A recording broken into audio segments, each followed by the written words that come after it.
Kimsingi Baba Askofu, sehemu mojawapo ya malengo ya kanisa ni yale malengo ya serikali. Serikali ina kazi moja tu, kumhudumia binadamu na kufanya maisha hapa duniani kuwa bora zaidi. Ndio kazi ya serikali. Mahangaiko yote ni kumhudumia binadamu akae hapa vizuri zaidi, kupitia uchumi, kupitia huduma za jamii, kupitia ulinzi na usalama. Ndio kazi ya serikali.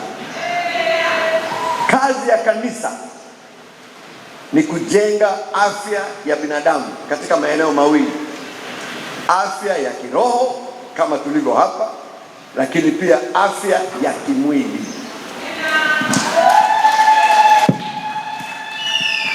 Sisi serikali hatuingiliani na yeye katika kujenga afya ya kiroho, huko hatuko.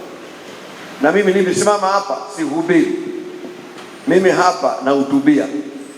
Kazi ya kuhubiri tumewaachia viongozi wetu hapa, ni kazi ya kiroho hiyo, mimi siwezi kuwa nayo.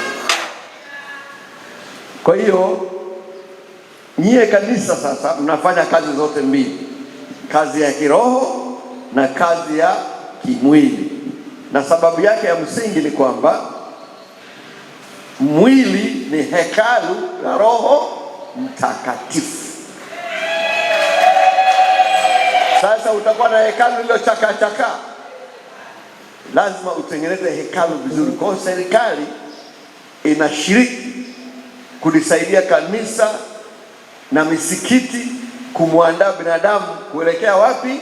Mbinguni, kwa kuweka hekalu likae sawa sawa. Bwana Yesu asifiwe.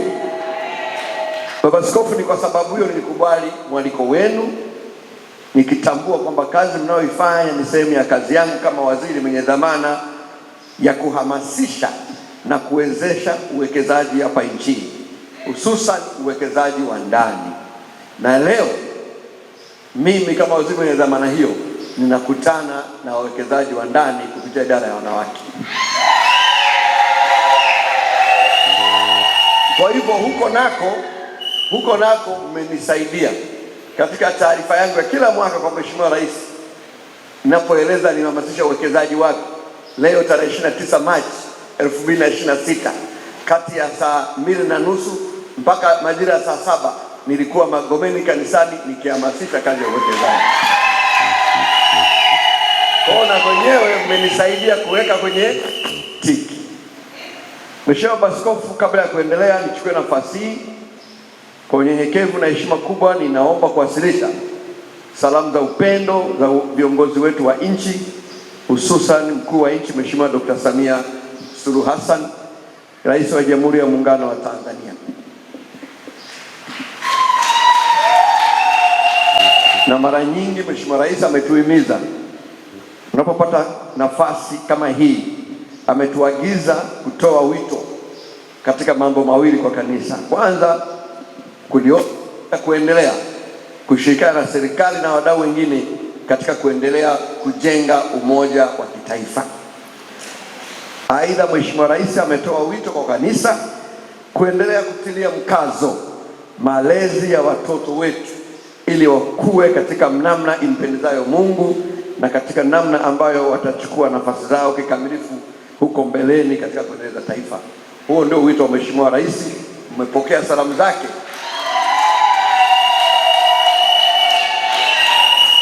Na kwa niaba ya serikali na kwa niaba yake tumepokea salamu zenu za pole kufuatia msiba wa ndugu yetu Mheshimiwa William Vagimeza Lukuvi aliyefariki tarehe 25 Machi. Mungu aendelee kutupa nguvu ya kusamiri kipindi hiki kigumu na aendelee kuilaza roho yake mahala pema peponi. Mheshimiwa Baba Askofu, kwa niaba ya serikali nichukue nafasi hii kuendelea kulishukuru kanisa la ACT na taasisi zote za dini nchini kwa ujumla kwa mchango mkubwa ambao mmekuwa mkitoa katika maendeleo ya binadamu na jamii hapa nchini. Mbali na kufanya kazi ya msingi kama nilivyosema ya kuhudumia watu kiroho, taasisi za dini nchini zimekuwa sehemu muhimu katika kila hatua ya maendeleo ya binadamu, kisiasa, kiuchumi na kijamii. Taasisi zingine za dini nchini zimekuwa sehemu muhimu ya kujenga afya ya mwili na akili, sambamba na kufanya kazi yao ya msingi ya kuwajenga waumini katika afya ya kiroho. Serikali ya awamu ya 6 chini ya Mheshimiwa Dr. Samia Suluhu Hassan, kama ilivyokuwa kwa serikali za awamu zilizopita, inatambua na kuthamini sana mchango wa kanisa na taasisi zingine za dini katika maendeleo ya kiuchumi na kijamii hapa nchini. Aidha, serikali ya awamu ya 6 itaendelea kuweka mazingira mazuri ya uwekezaji ili sekta binafsi ikiwemo taasisi za dini iendelee kuwekeza katika shughuli za kiuchumi na kijamii.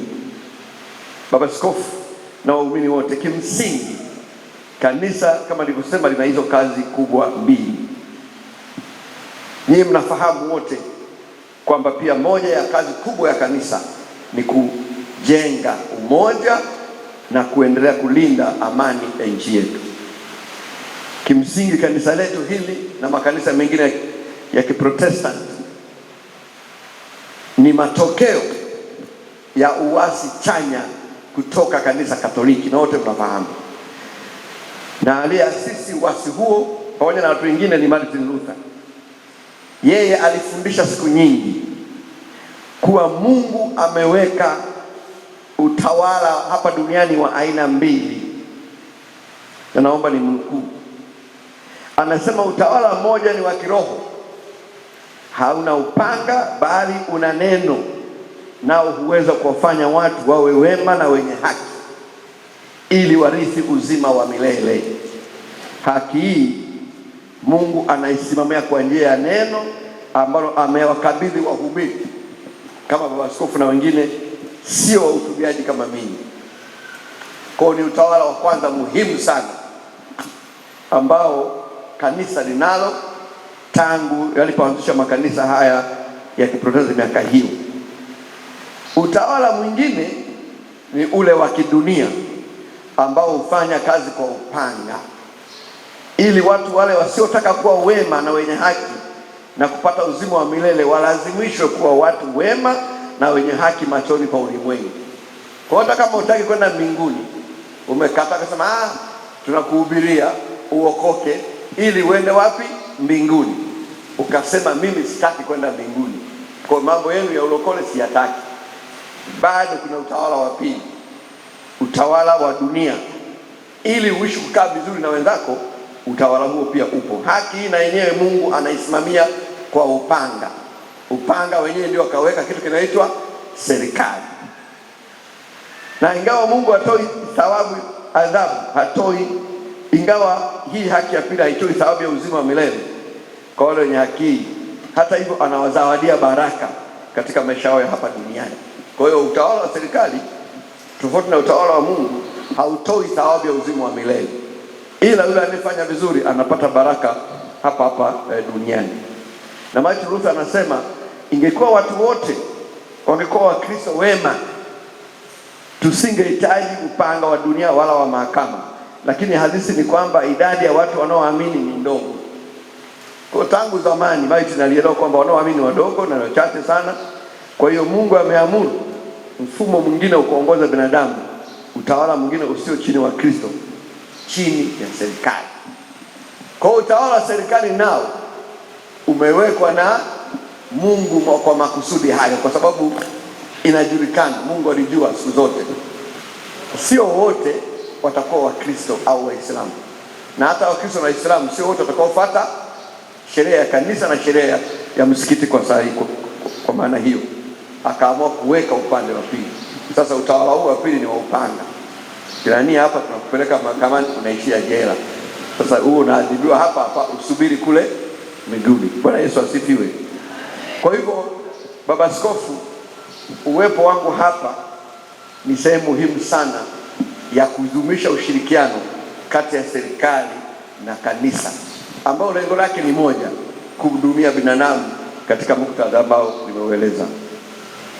Kwa heshima kubwa tunamkumbuka marehemu mama yetu Mary Louise Makaje aliyetoa sadaka ya kiwanja hiki. Hakika sadaka yake tutaendelea kuikumbuka hata baada ya kupumzika kwa amani. Huu ni mfano wa kuigwa wa uwekezaji wenye tija ya kiroho na kijamii unaoacha alama ya kudumu katika jamii yetu. Mradi wa uwekezaji wa apartment ni mfano halisi wa namna taasisi za dini zinavyoweza kushiriki kikamilifu katika kukuza uchumi wa nchi yetu. Serikali kupitia Ofisi ya Urais, Mipango na Uwekezaji inaendelea kuhimiza uwekezaji wa ndani, hususan miradi yenye tija kama mradi huu wa idara ya wanawake wa kanisa la ACT Magomeni. Bwana Yesu asifiwe sana.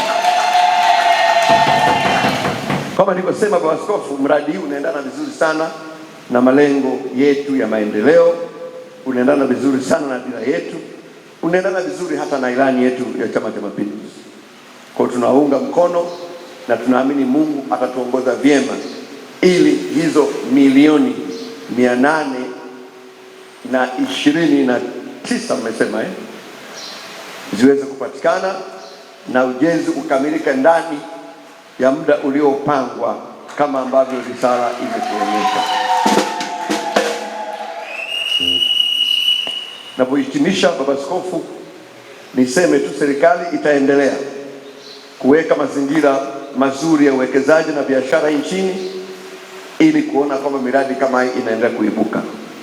Hivyo basi, niwahimize tuendelee na jitihada hizi huku mkizingatia usimamizi bora wa rasilimali, uwazi na wajibikaji ili mradi uwe mfano wa kuigwa na wengine. Hili ni eneo muhimu sana, na mimi nimetoka kanisani huko tunachangia, na moja jambo ambalo linaleta ugomvi, watu wanachangia halafu mambo yanakuwa changamoto. Kwa hiyo uwazi na wajibikaji ni muhimu, lakini maadamu wanasimamia wanawake, hatuna shaka hata kidogo. Sasa napohitimisha, ni wasihi waumini wote mliofika hapa ambao mmependeza sana. Kwa nasema kanisa hili kupendeza huku ni kawaida au leo kwa sababu ni maalum, lakini nimepata picha kupitia kwa maelezo ya mwenyekiti wenu kwamba leo ni siku maalum, mmekuja kimaalum. Kwa niwaalike, niwasihi tushiriki kwa pamoja ili tuweze kufanikisha shughuli hii.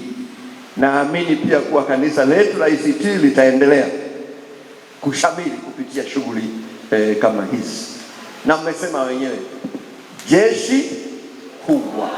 Sasa sisi kule kwenye chama chetu huwa tunaamini, mwenyekiti wa Jubilee vipo hapa, huwa wanasema wanawake jeshi kubwa. Sikujua, nilidhani mambo ya jeshi kubwa ni kule tu, kumbe na huku pia lipo wanawake.